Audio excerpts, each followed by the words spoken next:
Thank you guys all for coming tonight. And there's very few people who know my story of my life, the whole story. So I'm just going to probably start to read. And anyway, my name is Molessa Austin. My human life began June 24th, 1975 in Canada on St. John the Baptist holiday. I was born in Montreal, Canada, to my wonderful mother, Cindy, and her husband, Pierre. I was about 2 when she left him. She tried to protect me from growing up around drugs, alcohol, physical, and mental abuse. Her neighbor and friend, Mike, helped us leave and to never go back. That man, Mike, is the one that I've always called Dad. He was an electrician in the union, so we traveled a lot. From my recollection, probably every year until I was in 6th grade. I had a pretty good childhood. I know Mom and Dad tried to make it good. Being an only child, my mom spoiled me and my dad was strict. I didn't grow up with God being part of the home. I did choose to go to a Catholic church when I was younger and did have my first communion. I was a quiet kid and had low self-esteem. I did have the privilege to travel when I was on summer breaks, starting around 7 or 8, to fly alone and visit relatives. I was sexually abused during some of the times of travel, made to do things that were gross and embarrassing. I held that inside for many, many, many years.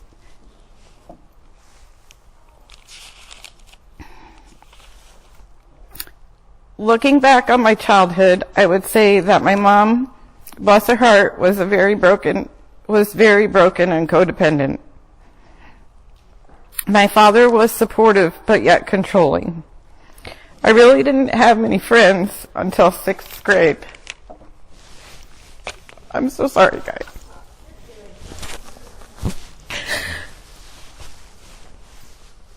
I was the new kid in school all the time. I was the one to get to know, and then I would leave. In 6th grade, that was the first year that I felt loved and liked for who I was. I started playing clarinet. Then they had a choir that I wanted to join. Well, I had to choose one. I really wanted to do both, but it wasn't allowed per my dad. 8th grade came, and I joined soccer. Neither of my parents came to my games. I also joined the ski club in the winter. In 6th grade, I was in Monroe, New York, about an hour from Manhattan. So we had lots of snow and cold weather, so I was able to ski. Obviously, I wasn't in Missouri.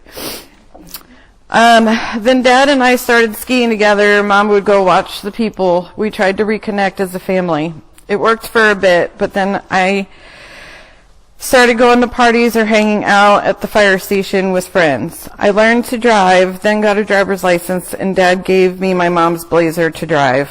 She wasn't really too happy about that. Then I had new freedom. I was fitting in at school, had decent grades that I really didn't have to work at to pass school. Was skiing on the ski team in high school.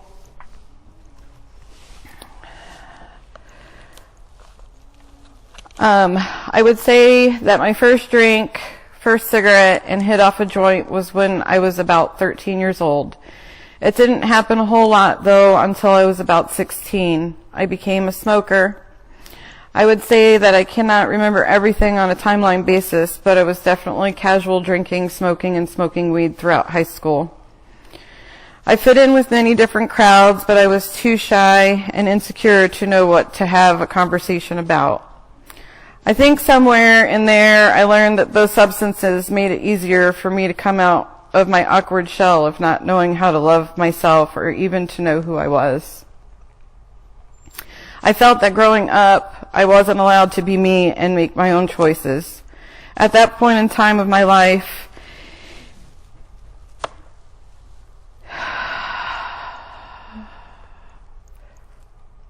I learned how to do what I wanted to do and try my best to abide by the rules of home. Before graduating high school, I had shown interest in a college in Colorado. I wanted to go to Colorado Mountain College. I wanted to go to school there because they had a program for a year to learn how to live in different climates, learn the way of the land. Plus, when we were back from that, I wanted to get a job at a ski resort. I had a dream. I honestly don't remember the exact reasoning. I think I had to pay for school myself, and Dad thought I was going to party over school. So I went to community college and was actually doing fantastic. My major was criminal justice and psychology. Third semester, I was growing up and making better choices, not drinking so much, actually working hard. I had a 3.8 GPA, and I was really proud of myself. My parents went to my cousin's wedding in Arizona, and I drove back. Heading back, they stopped to see my mom's best friend from high school in the state of Missouri. When they came home, they told me they were moving to Missouri, and I remember thinking to myself, where is that?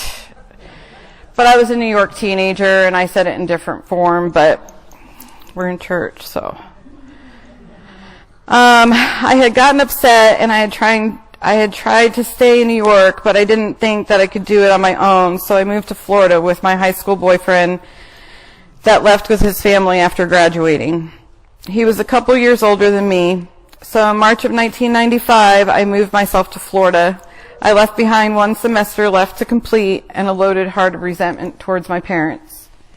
So there I was, 19, living in Florida. My roommate had a sports car, and I could use it any time. He hooked me up with a job.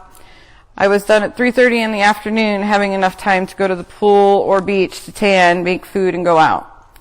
I had a fake ID, went into whatever bars I wanted. I know that 3 months went fast and did not make good choices at all. He kicked me out, and I was headed to Urbana, Missouri. Back to misery, back to the rules, back to the presence of my parents' unhappiness. I was there a month. I ended up finding a job in Osage Beach, found a roommate and friends. I was introduced to meth. I had never heard of it, but I was told it would help me have energy, confidence, and stay skinny. So I had always been concerned with my weight. I learned to be able to drink and do meth and wouldn't be so intoxicated and wouldn't black out. I met my boyfriend, and it ended up being that he was a drug dealer. About a month after we started dating, we went to the bar, and I woke up the next morning alone in the hospital thinking I was paralyzed. I had fractured my pelvic bone. I ended up on crutches for 3 months. I was out of work, so we traveled, ran, and sold, and did lots of drugs. Some of those included acid, ketamine, cocaine, meth, heroin, marijuana, pills, whatever I could use, I did. I started cooking meth and growing plants. My drug of choice, other than alcohol, became heroin and pot. I worked on the lake, fueling boats in the day, and either waiting tables or bartending at one of the most popular places on the lake. I had customers with fast boats, and I loved life. After 3 years, I started getting scared that we would get caught. There were rumors that we were being watched, so we relocated to Florida in 1999, back to the beach. Him and I ended up splitting up after 4 years. The next couple of years, I worked and hung out at the restaurant bar that I worked at. Those people became my family. They accepted me for me. We had normal relationships, did normal things together. I did partake in ecstasy for a while, but I got super paranoid about stuff, and my girlfriends would get disappointed in me, so I stopped.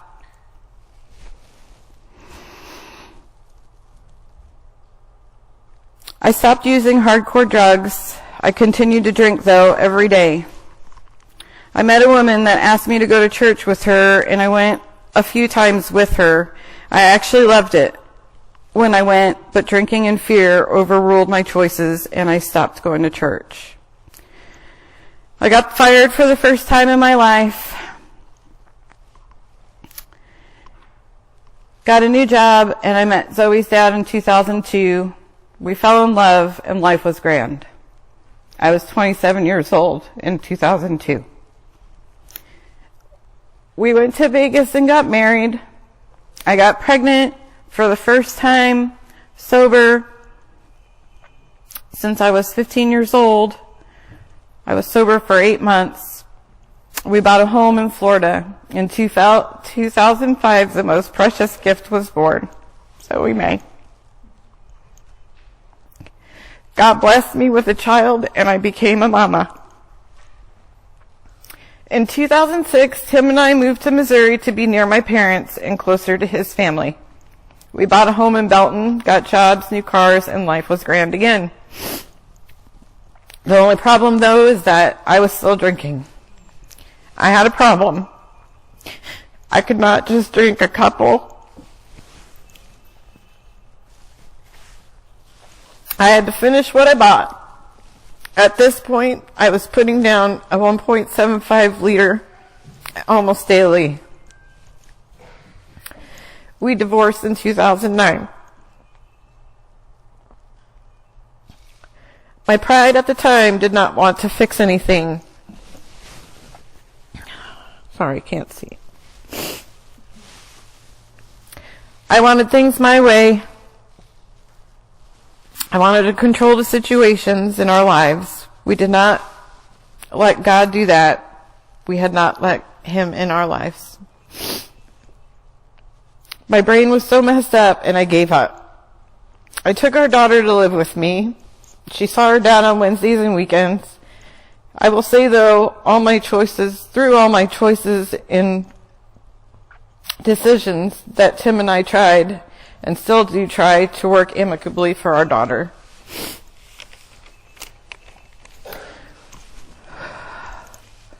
We are not the perfect parents, but we do try to communicate and work together. I was a store manager at a shoe store making fantastic money, and I was still drinking daily and trying to be a mother.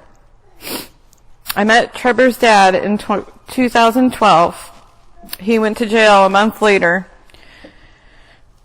I had finally met someone who loved me for me. I could drink and make stupid choices. We were two drunks without God in our lives. Between 2012 and 2019, that was an extensive year of chaos and insanity. I was a highly functional alcoholic.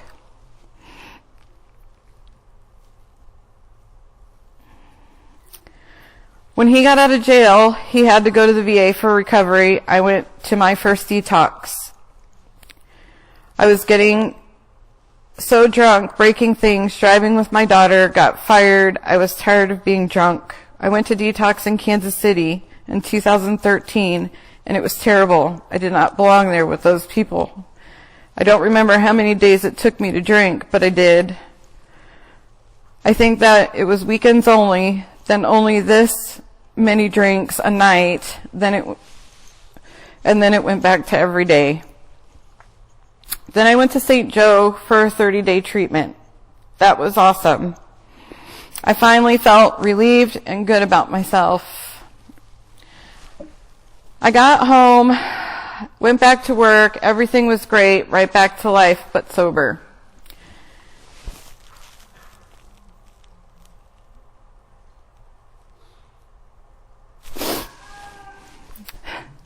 Then I was being asked to have sex with other men from the person who I thought loved me. Then being asked to do all different types of things sexually. When I started drinking again, I started drinking again heavy to be able to cope with the mental brokenness, physical abuse, and sexual abuse. Drinking didn't make me feel broken. Then I got pregnant, and I kept drinking, and I had a miscarriage at work. I was an awful human. I drank my baby to death.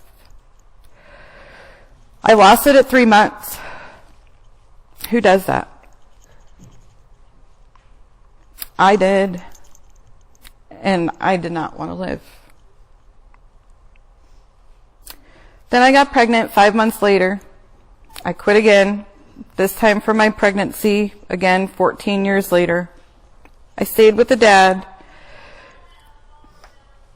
There was so much that I went through, left, went back, stayed for the kid. I lost my daughter in 2018.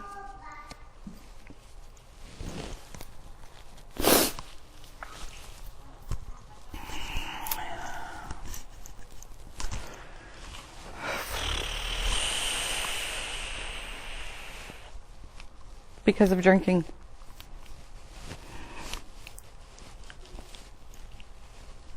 I've lost my spot, guys. I'm so sorry. Drinking just didn't make me feel broken. I was an alcoholic, and I let the enemy take control of my life. I tried to commit suicide about 7 or 8 times between that time frame after Trevor was born. And finally in 2019,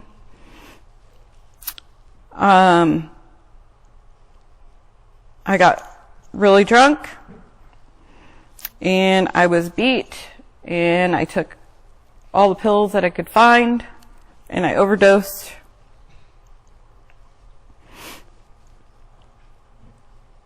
I was in the hospital for 8 days.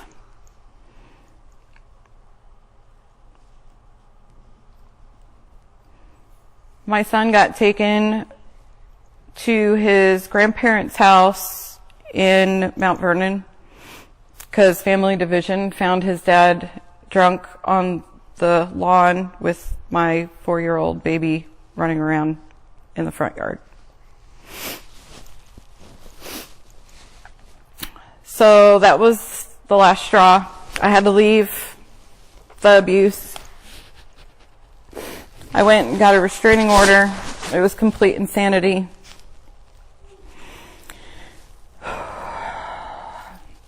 The only person I had left was my dad. I had hurt so many people in my life and lied because of drinking and manipulation and lying, and I was too embarrassed to ask anybody for help. And my dad, I know, didn't want to help me, but he did. God had been making moves. Now that I can look back on and reflect, it took me 3 weeks to pack up my home with the help of my landlord. I kept my son in school and slept at a domestic violence shelter at night, but I was still drinking and driving. I came to visit my dad and Adrian a couple of times. He was all that I had left. I moved up here November 12th in an ice storm.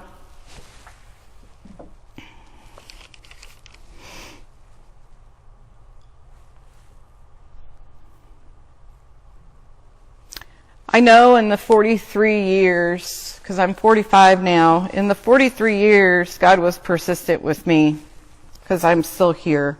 As many times as I have tried to commit suicide, ended up in the hospital, overdosed, He's got some purpose for me.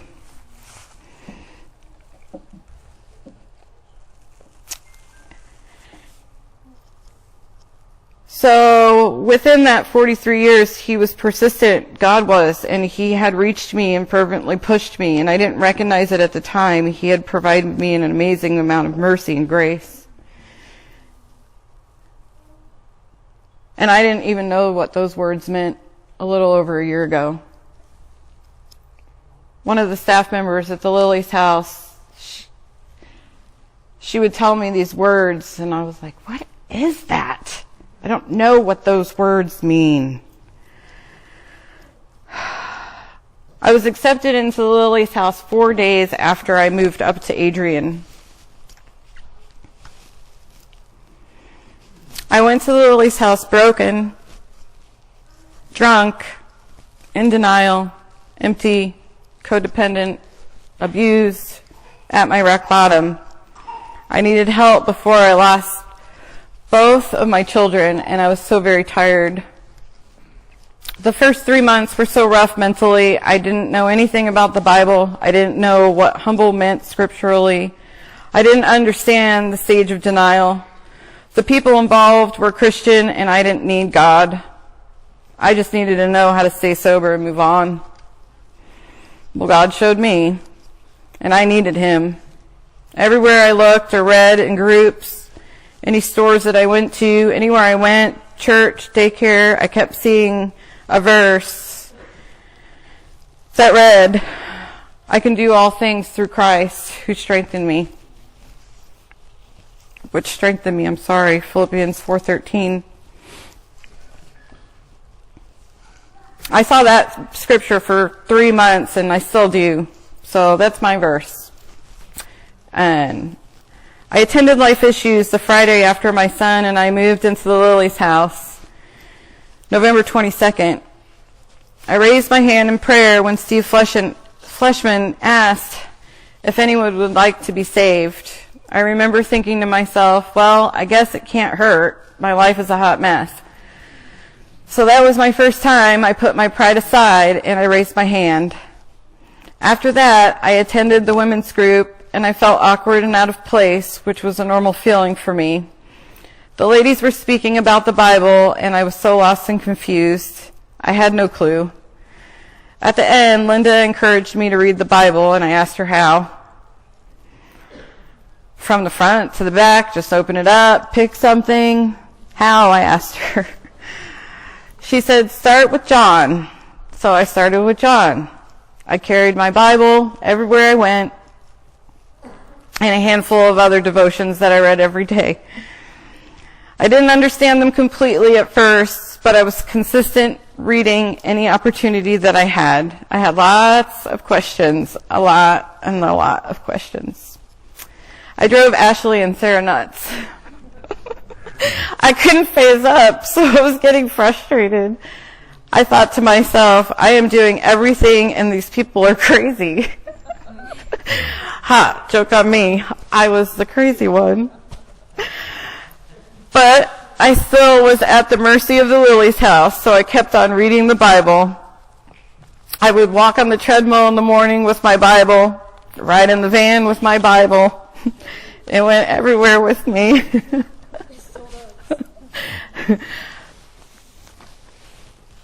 With countless hours of groups, therapy, church, community service, K-Love Radio, Ashley and Sarah, my roommates and my new sisters, the program committee, the community of Adrian, the police, the staff at the Lily's house, AA meetings, my dad, my mom, my children. I have learned to forgive and use my past as the best teaching. Let go of resentment and always be grateful in everything. I mean, anything and everything. I now realize that I am not in control of my life. No matter how confident I feel, no matter how powerful or successful, I am still the lowly child of God in comparison to the Lord. He is the ultimate master of destiny. He decides our fates. As he says, in everything give thanks, for this is the will of God in Christ Jesus concerning you. 1 Thessalonians 5:18. I thank the Lord for everything that He has given me. I pray that I may stay humble. I was wrong to deny your divine plan and the unfolding of it. I am now at His service to obey.